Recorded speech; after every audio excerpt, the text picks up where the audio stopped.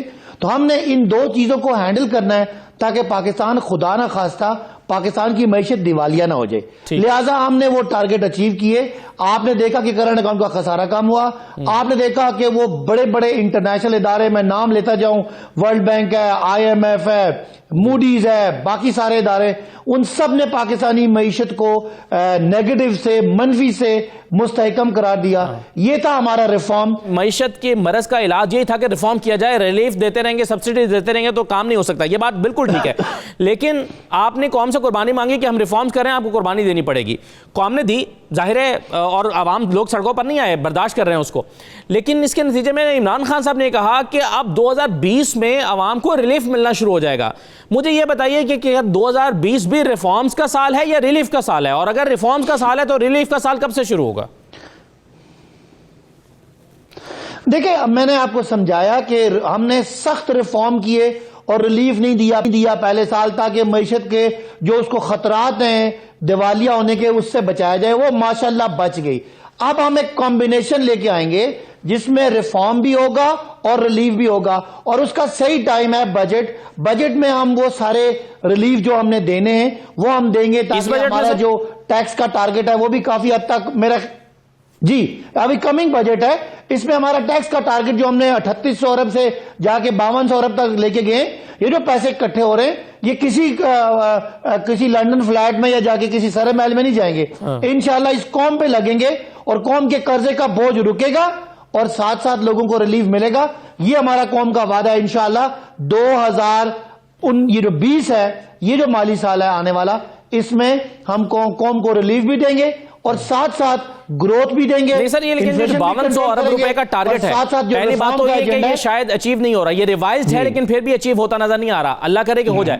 لیکن کیا آپ یہ کہہ رہے ہیں کہ آئندہ ریلیف دینے کے لیے 5200 ارب روپے کا جو ٹارگٹ ہے اس کو کم کر کے آپ کوئی 4800 یا 4700 پہ لے آئیں گے تب ریلیف ملے گا؟ مطلب آپ آئندہ بجٹ میں اس کو کم کر رہے ہیں؟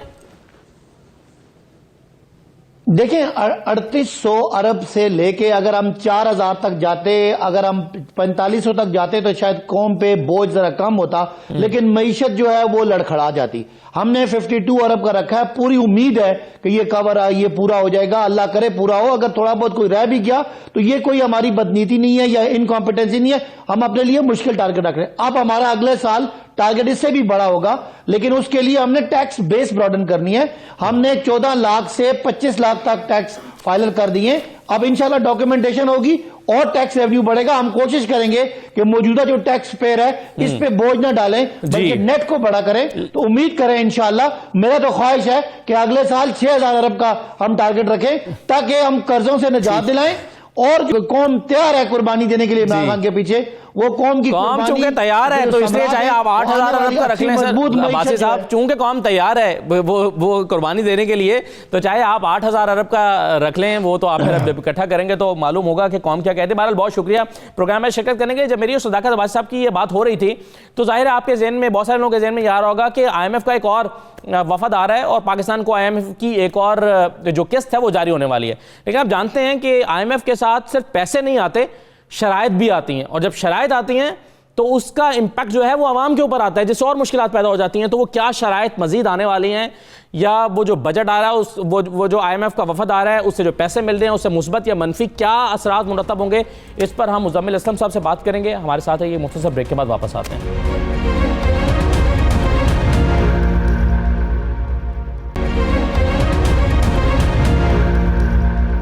آئی ایم ایف کا جائزہ وفد 2 فروری کو 45 کروڑ ڈالر کی تیسری قسط ادا کرنے کے لیے پاکستان آئے گا. پاکستانی حکام اور آئی ایم ایف کے درمیان مذاکرات 3 فروری کو ہوں گے، جبکہ آئی ایم ایف کا وفد مذاکرات میں پاکستانی معیشت کا 6 ماہی جائزہ بھی لے گا. اس کے علاوہ آئی ایم ایف کا وفد مختلف وزارتوں اور محکموں کی کارکردگی کا جائزہ بھی لے گا اور مشیر خزانہ حفیظ شیخ اور چیئرمین ایف بی آر شبر زیدی سے ملاقات بھی کرے گا. اس سے پہلے پاکستان کو آئی ایم ایف کی 2 اقساط کی صورت میں 1 ارب 44 کروڑ ڈالر مل چکے ہیں. اب تیسری قسط 45 کروڑ ڈالر کے لیے بات چیت ہوگی. لیکن سوال یہ ہے کہ کیا اب کی بار حکومت آئی ایم ایف کی ٹیم کو مطمئن کرنے میں کامیاب ہو جائے گی؟ دوسری جانب یہ بھی خبریں آ رہی ہیں کہ حکومت گیس کی قیمتوں میں مزید اضافہ کرنے جا رہی ہے. سوال یہ ہے کہ وزیر اعظم تو ہر تقریب میں یہ کہتے نظر آتے ہیں کہ معاشی اشاریے بہتر ہو رہے ہیں، معیشت میں استحکام آ گیا ہے، لیکن اس استحکام کے ثمرات سے عوام کیوں محروم ہیں؟ اور کیا آئی ایم ایف کے وفد کی آمد کے بعد مہنگائی میں مزید اضافہ ہوگا؟ کیونکہ وفاقی وزیر ریلوے ہی کہتے ہیں کہ مہنگائی کی اصل وجہ آئی ایم ایف کا پروگرام ہی ہے. اسی پر ہم بات کریں گے. ہمارے ساتھ ماہر معاشیات مزمل اسلم صاحب موجود ہیں. مزمل صاحب بہت شکریہ. سب سے پہلے تو یہ 45 کروڑ ڈالر پاکستان کو مل رہے ہیں، مثبت یا منفی کیا اثرات مرتب ہوں گے اس سے پاکستان پر؟ دیکھیں آئی ایم ایف کے پروگرام سے جیسے آپ نے خود بولا کہ 1.2 یا 3 ارب ڈالر ہمیں ملے ہیں. آئی ایم ایف کے پروگرام سے آئی ایم ایف سے کم پیسہ ملتا ہے، لیکن اب آپ پروگرام میں ہو تو آپ دوسری جگہوں سے پیسہ بہت ٹیپ کر لیتے ہیں. ابھی آج کل آپ دیکھ رہے ہوں گے کہ حکومت کے ٹریجری بلز میں بیرونی سرمایہ کاری ہو رہی ہے اور لگ بھگ 3 ارب ڈالر کے قریب جو ہے وہ پہنچ گئی ہے پچھلے 6 ماہ میں. صرف یہ جو باہر سے جو ہے فارینرز جو ہے ٹریجری بلز لے رہے ہیں حکومت کے. ایشین ڈیولپمنٹ بینک سے بھی پیسہ ملا، ورلڈ بینک سے بھی ملا. تو آئی ایم ایف کے پیسے سے زیادہ آئی ایم ایف کا پروگرام جو ہے نا وہ پیسہ کھینچ کے لے کر آتا ہے پاکستان، مطلب جس کریڈیبل بنا دیتا ہے آپ کو. ٹھیک. اب بات یہ ہے کہ جی اور بات یہ ہے کہ آئی ایم ایف کے پروگرام تک تو ہم جو ہے بالکل جسے کہتے ہیں کہ حکومت کے پاس وسائل آ جاتے ہیں اور وہ اچھے طریقے سے چیزوں کو چلا لیتے ہیں. جیسے ہی ہم آئی ایم ایف پروگرام سے نکلتے ہیں اس کے 1-1.5 سال میں ہم اتنی تباہی پہ پہنچ جاتے ہیں کہ ہمیں جو ہے واپس آئی ایم ایف پروگرام میں آنا پڑتا ہے. اس لیے شاید دنیا میں سب سے زیادہ آئی ایم ایف نے پروگرام پاکستان کو دیے پچھلے 22-23 سالوں میں. 22 پروگرامز ہم نے لیے ہیں، آپ اندازہ لگائیں. حالانکہ ایک آئی ایم ایف پروگرام کی میعاد 3-3.5 سال ہوتی ہے. پہلے ہم عادی مجرم تھے، لیتے تھے 6 مہینے میں بھاگ جاتے تھے. یہ اسحاق ڈار صاحب نے جو ہے پچھلی دفعہ آئی ایم ایف پروگرام پہلی دفعہ مکمل کیا اور ایک شوکت عزیز صاحب نے وقت سے پہلے انہیں تھینک یو کر دیا تھا. زرداری صاحب نے بھی جو لیا تھا وہ بھی بیچ میں جو ہے ان کا پروگرام ڈسکنٹینیو ہو گیا تھا.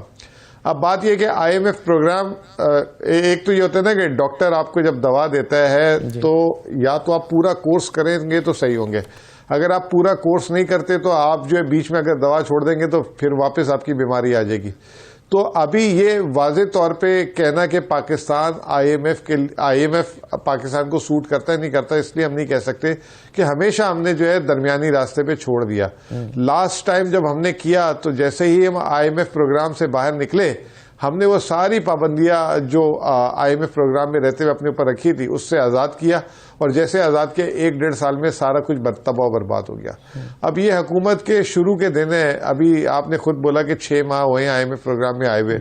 آئی ایم ایف کے پہلے 6 مہینے یا 12 مہینے گزارنا آسان ہے، اس کے بعد مشکل ہے. جیسے ابھی آج ای سی سی نے گیس کی قیمت بڑھانی تھی، اس کو مؤخر کر دیا گیا ہے. تو اب حکومت کے لیے بھی آئی ایم ایف کی ہر بات پہ عمل کرنے میں تھوڑی سی ان کو مزاحمت کا سامنا جو ہے اپنے نمائندوں سے بھی ہو رہا ہے، ای سی سی میں بھی ہو رہا ہے اور عوام سے بھی ہو رہا ہے. تو اب دیکھنا یہ کہ حکومت کتنی اپنی ول پاور دکھاتی ہے اس چیز کو کنٹینیو کرنے کے لیے. صحیح ہے. اچھا مزمل صاحب، لیکن ایک آپ نے کہا کہ فورن انویسٹمنٹ کی بات کی، جو مالیاتی ادارہ ہے معروف جے پی مورگن، اس نے بھی سرمایہ کاری کی ترغیب دی اور کہا کہ پاکستان میں جو حکومتی بانڈز ہیں اس کو خریدیں. لیکن مسئلہ یہ ہے کہ لارج اسکیل مینوفیکچرنگ جو ہے وہ یہ انڈسٹری مسلسل انحطاط کا شکار ہے، اور ظاہر ہے اس کی وجہ سے جو بے روزگاری ہے اس میں بھی اضافہ ہوگا اور جو پیداواری شعبہ ہے وہ بھی متاثر ہوگا، وہ اٹھ نہیں سکتا. تو آپ ان تمام چیزوں کو دیکھتے ہوئے عوام کے اوپر اثرات کیسے دیکھتے ہیں؟ 2020 میں جو عمران خان صاحب کہہ رہے تھے کہ عوام کے اوپر خوشحالی آئے گی یا ریلیف جو ہے وہ منتقل ہونا شروع ہو جائے گا، وہ اس رواں سال میں آپ دیکھتے ہیں یہ ہو رہا ہے؟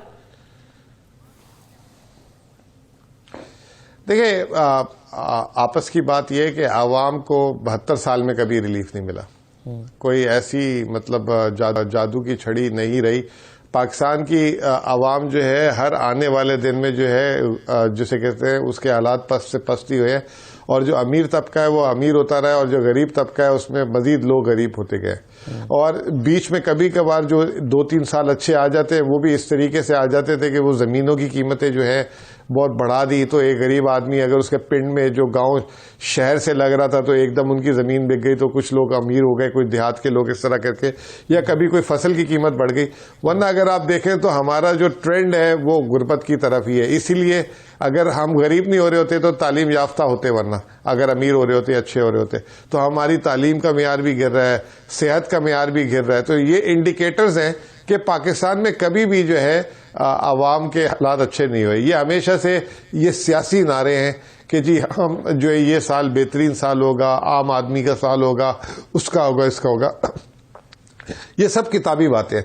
اور میں یہ سمجھتا ہوں کہ اس سال بھی کوئی ایسا جادو کا چراغ یا کوئی ایسی چیز نہیں آئیں گی. یہ جو چیزیں ہو رہی ہیں اس سے شاید امیر آدمی اور مزید امیر ہوگا. جیسے آپ نے دیکھ لیا یہ بھی گندم کے بڑی، تو جس کے پاس گندم کے گوداموں میں مال تھا، یا آٹا مل یا شوگر مل والے یا تیل کے خوردنی تیل کے جو کاروبار کر رہے تھے وہ امیر ہو گئے. ٹھیک ہے. اور جن کے بڑے بڑے کھیت کھلیان تھے، جو جن کے آگے فصلیں آئیں گی وہ امیر ہو جائیں گے. ایک مزدور آدمی، ایک کسان آدمی وہ کیا امیر ہوگا؟ تو یہ تو ہاں تنخواہ دار آدمی بھی بالکل. میں نہیں سمجھتا کہ کبھی بھی ایسا پاکستان کی تاریخ میں کوئی ایسا دور آیا ہے جس میں کہا جائے کہ واہ جی موجیں لگ گئی ہیں. صحیح ہے. چلیں دیکھتے ہیں کہ عمران خان صاحب کا وعدہ کس حد تک جو ہے وہ پورا ہوتا ہے. بہت شکریہ مزمل احسن صاحب ہمارے ساتھ پروگرام میں شرکت کرنے کے لیے. ایک مختصر بریک لے رہے ہیں. ذرا بریک کے بعد جو آسٹیرٹی مہم ہے اس کا بھی امپیکٹ آتا ہے معیشت کے اوپر. حکومت نے آسٹیرٹی مہم کے تحت اپنے جو کیمپ آفیسز کے حوالے سے نئی پالیسی بنائی ہے، تو اس پر ایک مختصر بریک کے بعد بات کرتے ہیں کتنی کارگر ہے اور اس پر کتنا عمل ہو رہا ہے. ہمارے ساتھ رہیے.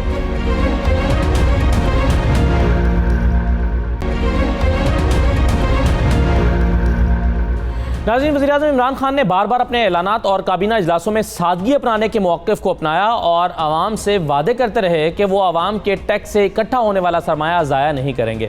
اب اپنے انہی وعدوں پر عمل کرتے ہوئے وفاقی کابینہ نے وزیراعظم عمران خان کی سربراہی میں کیمپ آفیسز کا راستہ بند کرنے کے لیے صدر اور وزیراعظم کی تنخواہوں اور مراعات کے قانون میں ترمیم کی منظوری دی ہے. نئی ترمیم سے صدر اور وزیراعظم کی صرف ایک رہائش گاہ کو سرکاری رہائش گاہ کا درجہ دیا جائے گا اور جگہ جگہ کیمپ آفیسز کے قیام اور ان پر سرکاری خزانے اور عوام کے پیسے سے اٹھنے والے اخراجات کی روک تھام کی جا سکے گی. ایک طرف وفاق میں یہ اقدامات اٹھائے جا رہے ہیں تو دوسری طرف پنجاب میں گنگا الٹی بہہ رہی ہے. کچھ عرصہ قبل اسی پروگرام میں یہ انکشاف کیا گیا تھا کہ پنجاب کے وزراء نے خلاف قانون کیمپ آفیسز قائم کیے ہوئے ہیں. سوال یہ ہے کہ ایک طرف تحریک انصاف کی حکومت نے سابق صدور، وزرائے اعظم اور وزرائے اعلیٰ پنجاب کی جو آسٹریلٹی مہم ہے اور ان کے کیمپ آفیسز ہیں اس پر آنے والے اضافی اخراجات 1 ماہ میں واپس لینے کا اعلان کیا ہے، لیکن اپنے صوبائی وزراء کے خلاف قانون بنائے گئے کیمپ آفیسز پر خاموش کیوں ہیں؟ پی ٹی آئی کے صوبائی وزراء کے کیمپ آفیسز پر آنے والے اخراجات کون واپس لے گا اور ان کیمپ آفیسز کو کون بند کروائے گا؟ اسی پر ہم بات کریں گے۔ ہمارے ساتھ ہمارے نمائندے انور حسین سمرہ صاحب موجود ہیں۔ انور صاحب، سب سے پہلے تو یہ بتائیے کہ یہ 18 وزراء آپ بتا رہے ہیں کہ اس رپورٹ میں کہ 18 وزراء جنہوں نے ابھی بھی یہ کیمپ آفیسز رکھے ہوئے ہیں، مجموعی طور پر کل ملا کر کتنا خرچ آ رہا ہوگا ان کیمپ آفیسز پر اور کتنی ڈز لگ رہی ہے حکومت کو اور عوام کو؟ جی دیکھیں، اسد بات یہ ہے کہ وزیر اعظم پاکستان عمران خان نے جو 2 دن پہلے کیبنٹ کا اجلاس کیا ہے، اس میں بہت اچھے فیصلے یہ ہوئے ہیں کہ وزیر اعظم نے جو اپنی اسٹیرٹی میئرز ہیں ان کو پریکٹیکلی امپلیمنٹ کرنے کا اشارہ دیا ہے اور کہا ہے کہ متعلقہ قوانین جو ہیں ان کو تبدیل کر دیا جائے گا اور جو بھی کیمپ آفیسز ہیں وزیر اعظم کے ہوں یا صدور کے ہوں وہ بند کر دیے جائیں گے۔ اس کے علاوہ ایک رہائش گاہ کو سرکاری رہائش گاہ تسلیم کیا جائے گا اور اس کے علاوہ جو ہے لگژری گاڑی ڈیوٹی فری امپورٹ کرنے کی جو اجازت تھی اس کو ختم کر دیا جائے گا۔ اور یہ بھی اندیا دیا ہے کہ سابقہ وزرائے اعظم، صدور اور وزرائے اعلیٰ پنجاب نے جو سیکیورٹی کے نام پر یا کیمپ آفیسز کے نام پر سرکاری اخراجات کیے ہیں ان سے واپس وصول کیے جائیں گے، ورنہ ان کے خلاف قانونی کارروائی کی جائے گی۔ اس کے برعکس جو ہے وزیر اعظم پاکستان کی ہدایات کے بعد جو ہے پنجاب میں بالکل الٹی گنگا بہہ رہی ہے۔ یہاں پر 18 ایسے وزراء ہیں صوبائی جنہوں نے باقاعدہ جن کو ڈیزگنیٹڈ دفاتر جو ہیں منسٹر بلاک میں الاٹ کیے گئے ہیں، جہاں ان کو عملہ بھی دیا گیا ہے، گاڑی بھی دی گئی ہے، ٹیلی فون بھی دیا گیا ہے اور باقی تمام اکوپمنٹ جو ہے وہ ان کو فراہم کیا گیا ہے۔ اور یہ غیر قانونی ہے؟ بالکل قانونی ہے۔ اس کے باوجود انہوں نے 18 وزراء صوبائی جو ہیں انہوں نے مختلف محکموں میں فلی فرنسڈ کیمپ آفیسز بنائے ہوئے ہیں جہاں پر وہ بیٹھتے ہیں۔ ایک کیمپ آفس پر جو ماہانہ ہے تقریباً 3 سے 4 لاکھ روپیہ جو ہے سرکار کے خزانے سے اضافی اخراجات آ رہے ہیں، اور وہ سرکار ادا کر رہی ہے۔ بالکل، وہ سرکار اور محکمے ادا کر رہے ہیں۔ کیسے ادا کر رہے ہیں جب قانونی موجود نہیں ہے تو اس کو کیسے ادا کیا جاتا ہے؟ جی بالکل ایسے ہی ہے۔ دیکھیں، جو ان کے ڈیزگنیٹڈ آفیسز ہیں ان کے اخراجات تو سرکار نے ادا کرنے ہیں۔ کیمپ آفیسز کے جو اخراجات ہیں وہ محکمے ادا کر رہے ہیں اور ان کے جو بل بنتے ہیں وہ مختلف مدوں میں ڈال دیے جاتے ہیں تاکہ آڈٹ آبجیکشن نہ آ سکے۔ یہ تو کرپشن ہے، یہ کرپشن ہو رہی ہے۔ بالکل کرپشن۔ عمران خان صاحب کو چاہیے تھا، دیکھیں ایک طرف وہ کہتے ہیں کہ سابقہ وزراء جو ہیں اخراجات کرتے ہیں ان کی ہم ریکوری کریں گے، اپنے ان کے پنجاب میں 18 وزراء ہیں، وہ وزراء پتہ نہیں شاید اتنے طاقتور ہیں جو عمران خان صاحب کو ان سے اگلی حکومت ریکوری کرے گی نا۔ یہ پچھلی حکومت کے وزراء کی ریکوری کر رہے ہیں، اب ان سے آنے والے ریکوری کریں گے میرا خیال ہے۔ لیکن یہ بہت سنجیدہ بات ہے، آپ جس طرح سے کہہ رہے ہیں کہ اس پر تو یہ ساز باز سے ہو رہا ہے یا حکومت کی نااہلی کی وجہ سے ہو رہا ہے؟ پنجاب حکومت کے علم میں نہیں ہے، یہ وزیر اعلیٰ کے علم میں نہیں ہوگا کہ یہ ہو رہا ہے؟ نہیں دیکھیں، اصل بات یہ ہے کہ جب یہ گورنمنٹ آئی تو سب سے پہلے انہوں نے جولائی میں پنجاب جو ہے پارلیمانی پرویلیج ایکٹ لے کے آئے 2018، اس میں انہوں نے وزراء کی تنخواہوں میں اضافہ کیا، وزیر اعلیٰ کی مراعات میں اضافہ کیا اور تنخواہ میں اضافہ کیا، اور اس میں ایک کلاز یہ بھی ڈالی گئی کہ وزیر اعلیٰ پنجاب جو ہیں یہ 3200 cc گاڑی ڈیوٹی فری امپورٹ کر سکتے ہیں۔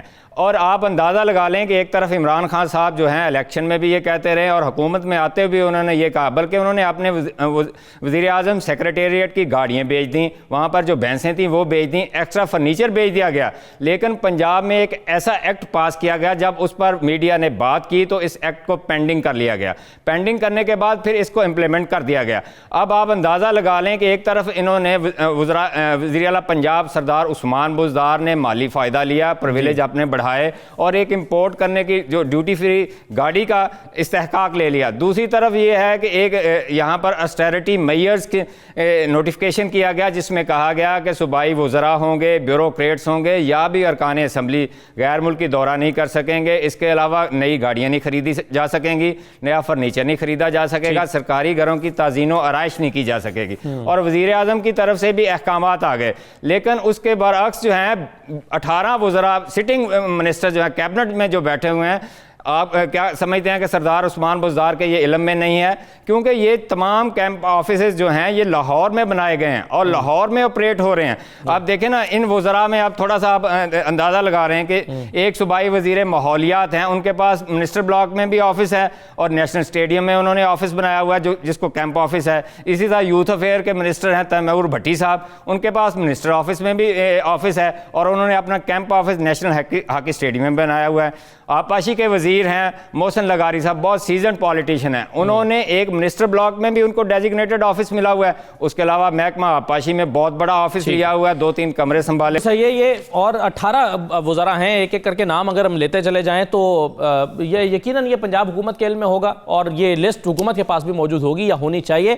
عمران خان صاحب آسٹریٹی کی جس مہم کو لیڈ کر رہے ہیں اور وزیر اعلیٰ جو ہے وہ اگر ان کو سپورٹ نہیں کریں گے یا پنجاب ان کو سپورٹ نہیں کرے گا تو یہ اس کی روح کے خلاف ہوگا اور اس پر آسٹریٹی مہم پر عمل درآمد نہیں کیا جا سکے گا. بہت شکریہ انور سمرا صاحب ہمارے پروگرام میں شرکت کرنے کے لیے. اجازت دیجیے, اللہ حافظ.